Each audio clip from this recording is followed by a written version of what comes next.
Hi ಎಲ್ರಿಗೂ ನಮಸ್ಕಾರ. Thank you so much ನೀವೆಲ್ಲರೂ ಬಂದಿದ್ದಕ್ಕೆ. ನಂಗೆ ಸಿಕ್ಕಾಬಿಟ್ಟೆ ಖುಷಿ ಆಯಿತು. ಇದು ನನಗೆ ನೀವು ಮಾಡ್ತಾ ಇರೋವಂಥ ಸಪೋರ್ಟ್ ಮಾತ್ರ ಅಲ್ಲ, ನಮ್ಮ ದರ್ಶನ್ ಸರ್ಗೆ ಮಾಡ್ತಾ ಇರುವಂಥ ಸಪೋರ್ಟ್. ನೀವು ಯಾವಾಗಲೂ ಸಪೋರ್ಟ್ ಮಾಡಿದ್ದೀರಾ, ಇನ್ನು ಮುಂದೆ ಕೂಡ ಯಾವಾಗಲೂ ನಿಮ್ಮ ಬೆಂಬಲ ಸಹಕಾರ ಹೀಗೆ ಇರಲಿ.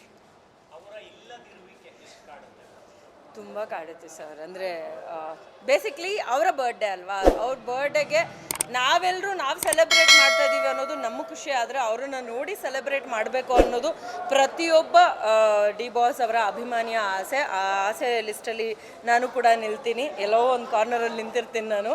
ಖಂಡಿತವಾಗ್ಲೂ ಅವರ ಜೊತೆಯಲ್ಲಿ ಅವರ ಒಂದು ಬರ್ತ್ಡೇನ ನಾವು ಸೆಲೆಬ್ರೇಟ್ ಮಾಡಬೇಕು ಅನ್ನೋ ಆಸೆ ನಮ್ಮಂಥ ಎಲ್ಲ ಫ್ಯಾನ್ಸ್ಗೂ ಇದೆ. ಎಲ್ಲ ಫ್ಯಾನ್ ಮೂಮೆಂಟ್ ಅಂತ ಒಂದಿರುತ್ತಲ್ಲ, ಫ್ಯಾನ್ ಗರ್ಲ್ ಮೂಮೆಂಟ್, ಫ್ಯಾನ್ ಬಾಯ್ ಮೂಮೆಂಟ್ ಅಂತ, ಅದನ್ನು ಎಕ್ಸ್ಪೀರಿಯನ್ಸ್ ಮಾಡೋದಕ್ಕೆ ಆಲ್ಮೋಸ್ಟ್ ಎಲ್ಲರೂ ಕಾಯ್ತಾ ಇದ್ದೀವಿ. ಗೃಹಲಕ್ಷ್ಮಿ ಯೋಜನೆಯಡಿ ರಾಜ್ಯದ 1,24,00,000 ಯಜಮಾನಿಯರ ಖಾತೆಗೆ ಪ್ರತಿ ತಿಂಗಳು 2,000 ರೂಪಾಯಿ ನೇರವಾಗಿ ಜಮೆಯಾಗುತ್ತಿದೆ. ಇದು ಮಗುವಿನ ಶಿಕ್ಷಣಕ್ಕೆ ನೆರವು, ಅನಾರೋಗ್ಯದ ಸಮಯದಲ್ಲಿ ಆಪದ್ಬಾಂಧವ, ಗೃಹಿಣಿಯರ ಕೈಗೆ ಸಿಕ್ಕ ನಿಜ ಆರ್ಥಿಕ ಸ್ವಾತಂತ್ರ್ಯ. ನಾವು ನುಡಿದಂತೆ ನಡೆದಿದ್ದೇವೆ, ನಿಮ್ಮ ಪ್ರೀತಿ ವಿಶ್ವಾಸವನ್ನ ಉಳಿಸಿಕೊಂಡಿದ್ದೇವೆ. ಗ್ಯಾರಂಟಿ ಸರ್ಕಾರಕ್ಕೆ 1000 ದಿನಗಳು, ನನಸಾಗಿದೆ ಕೋಟಿ ಕನಸುಗಳು. ಅಯ್ಯೋ ಆ್ಯಕ್ಚುಲಿ ನಂಗೆ ಮತ್ತೆ ನೀವು ನೆನೆಸಿದ್ರೆ ನಂಗೆ ಅಳು ಬಂದ್ಬಿಡುತ್ತೆ ಇವಾಗ. ಯಾಕೆಂದರೆ ಅದು ನಿನ್ನೆ ರಾತ್ರಿವರೆಗೂ ಎಲ್ಲೂ ಫೀಲ್ ಆಗಿರಲಿಲ್ಲ. ಓಕೆ, ನಾನು ಅವ್ರನ್ನ ಎಲ್ಲೋ ಒಂದು ಕಡೆ ದೂರದಲ್ಲಿ ನೋಡಿದ್ದೀನಿ, ಆ ಖುಷಿ ಇದೆ. ಅಥವಾ ಅವರ ಅಪಿಯರೆನ್ಸ್, ಅವರ ಸಿನಿಮಾಗಳಾಗಿರಬಹುದು, ನಾವು ಏನಂತಾರೆ ಪ್ರತಿದಿನ ಟಿ ವಿನಲ್ಲಿ ನೋಡುವಂಥ ಅವಕಾಶ ಇರುತ್ತೆ. ಇವಾಗಂತೂ ಮೊಬೈಲ್ಸು, ಲ್ಯಾಪ್ಟಾಪ್ಸು ಪ್ರತಿಯೊಂದು ಕಡೆ ನಾವು ನೋಡ್ಬೋದು. ಬಟ್ ನಿನ್ನೆ ರಾತ್ರಿಯಿಂದ ಎಲ್ಲರೂ ಪೋಸ್ಟ್ ಮಾಡೋಕ್ಕೆ ಸ್ಟಾರ್ಟ್ ಮಾಡಿದ್ಮೇಲೆ ನನಗೊಂದು ಸ್ವಲ್ಪ ನೋವಾಗಕ್ಕೆ ಸ್ಟಾರ್ಟ್ ಆಯಿತು. ಒಂದು ಫೋಟೋ ಇಲ್ಲಲ್ಲ ಗುರು ನಂದು ಅಂತ ಅಂದ್ಬಿಟ್ಟು I felt bad for that. ಅದೊಂದು ಸ್ವಲ್ಪ ಜಾಸ್ತಿನೇ ಬೇಜಾರಾಗ್ಬಿಟ್ಟಿದೆ ಬೆಳಗ್ಗೆಯಿಂದ ರಾತ್ರಿ 12 ಗಂಟೆ ಮೇಲೆ.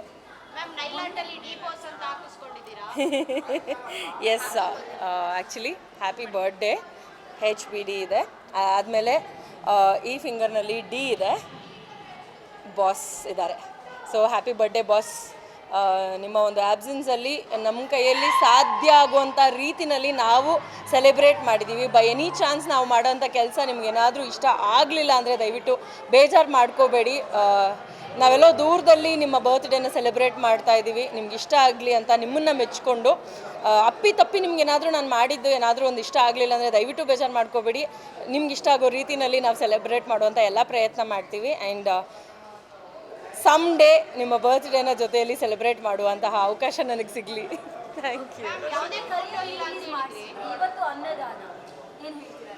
ಅಂದರೆ ಅವರ ಬರ್ತ್ಡೇ ದಿನ ಆ್ಯಕ್ಚುಲಿ ಅನ್ನದಾನ ಮಾಡಬೇಕು ಅನ್ನೋದು ಬಹಳ ಟೈಮಿಂದ ಫಾಲೋ ಮಾಡ್ಕೊಂಡು, ನಾನು ಮಾತ್ರ ಅಲ್ಲ, ನಂತರ ಸುಮಾರು ಜನ ಅವರ ಸೆಲೆಬ್ರಿಟೀಸ್ ಫಾಲೋ ಮಾಡ್ತಾ ಇದ್ದಾರೆ.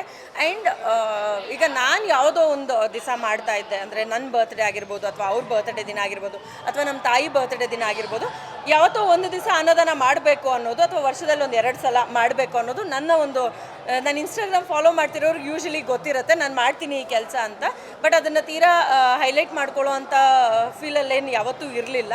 ಇವತ್ತು ಅವರ ಬರ್ಡೇ ಆಗಿರೋದ್ರಿಂದ, ಈ ಜಾಗದಲ್ಲಿ ಮಾಡಿರೋದ್ರಿಂದ ಪ್ರಾಬಬ್ಲಿ ಎಲ್ಲರಿಗೂ ತಲುಪುವಂಥ ಒಂದು ಸಂದೇಶ ನಾವು ಕೊಡೋದಕ್ಕೆ ಟ್ರೈ ಮಾಡ್ತಾ ಇದ್ದೀವಿ. ಬಿಕಾಸ್ ನಮ್ಮ ಡಿ ಬಾಸ್ ಫ್ಯಾನ್ಸ್ಗೆ ಅವರು ಹೇಳಿರೋ ಅಂಥ ಮಾತು, ಬೇರೆ ಎಲ್ಲೋ ಬೇರೆ ಇನ್ಯಾವುದಕ್ಕೋ ನೀವು ಖರ್ಚು ಮಾಡಿ ಹಾಳು ಮಾಡೋದಕ್ಕಿಂತ ರೇಷನ್ ಕೊಡೋದಾಗಿರ್ಬೋದು, ಅನ್ನದಾನ ಮಾಡೋಂಥದ್ದಾಗಿರ್ಬೋದು, ಇಂಥವುಗಳನ್ನ ನೀವು ಹೆಚ್ಚಾಗಿ ಮಾಡಿ ಅಂತ ಭಾಳಷ್ಟು ಜಾಗದಲ್ಲಿ ಹೇಳಿದ್ದಾರೆ. ನಾನು ಮಾತ್ರ ಅಲ್ಲ, ನನ್ನನ್ನು ಇವಾಗ ಸಿನಿಮಾ ರಿಲೀಸ್ ಅನ್ನೋ ವಿಚಾರಕ್ಕೆ ಯಾರ್ಯಾರು ಕಾಂಟ್ಯಾಕ್ಟ್ ಮಾಡಿದ್ರು, ಅವರ ಫ್ಯಾನ್ ಪೇಜಸ್, ಇವ್ರು ಎಲ್ಲರೂ ಕೂಡ ಇದೇ ಕೆಲಸಗಳನ್ನು ಒಂದಲ್ಲ ಒಂದು ಜಾಗದಲ್ಲಿ ಮಾಡಿರ್ತಾರೆ. ನೀವು ವಿಡಿಯೋಸ್ ನೋಡಿದರೆ ನಿಮ್ಗೆ ಗೊತ್ತಿರುತ್ತೆ. ನೆನ್ನೆ ಕೂಡ ಇದೇ ಥಿಯೇಟ್ರ್ ಮುಂದೆ ಅನ್ನದಾನ ಮಾಡಿದ್ದಾರೆ. ಐ ಡೋಂಟ್ ಇವನ್ ನೋ ಆ ಗ್ಯಾಂಗ್ ಯಾವುದು ಅಂತ, but thank you so much ನೀವು ಮಾಡಿರೋದಕ್ಕೆ. ಆ್ಯಂಡ್ ಇವತ್ತು ನನ್ನ ಜೊತೆ ಕೆಲವರು ಅವರ ಫ್ಯಾನ್ಸ್ ನನ್ನ ಜೊತೆಯಲ್ಲಿ ಜಾಯ್ನ್ ಆಗಿ ಈ ಒಂದು ಅನ್ನದಾನಕ್ಕೆ ಹೆಲ್ಪ್ ಮಾಡಿದ್ದಾರೆ. ನಾನೇನು ಮಾಡ್ತಾಯಿದ್ದೀನಿ ಆ ಕೆಲಸ ನಿಂತ್ಕೊಂಡು ಮಾಡುವಂಥದ್ದಾಗಿರ್ಬೋದು, ಪ್ರತಿಯೊಂದನ್ನು ತಂದು ಈ ಪ್ರೋಸೆಸ್ನ ಮಾಡುವಂಥದ್ದಾಗಿರ್ಬೋದು, ಇದೆಲ್ಲನೂ ಕೂಡ ತುಂಬ ನೀಟಾಗಿ ಆಗಿದೆ. I am very happy. ಬಾಸ್ಗೂ ಕೂಡ ಇಷ್ಟ ಆಗುತ್ತೆ ಅಂತ ನಾನು ಭಾವಿಸ್ತಾ ಇದ್ದೀನಿ. ಲೇಟೆಸ್ಟ್ ಹಾಗೂ ಇಂಟ್ರೆಸ್ಟಿಂಗ್ ಸುದ್ದಿಗಳಿಗಾಗಿ ಬಾಸ್ ಟಿವಿ ಕನ್ನಡ ಚಾನೆಲ್ನ ಸಬ್ಸ್ಕ್ರೈಬ್ ಮಾಡಿ, ಹಾಗೆಯೇ ಬೆಲ್ ಐಕಾನ್ ಪ್ರೆಸ್ ಮಾಡಿ. ಇದರ ಜೊತೆಗೆ ಫೇಸ್ಬುಕ್, ಇನ್ಸ್ಟಾಗ್ರಾಮ್, ಎಕ್ಸ್ನಲ್ಲೂ ಮಿಸ್ ಮಾಡದೆ ಫಾಲೋ ಮಾಡಿ.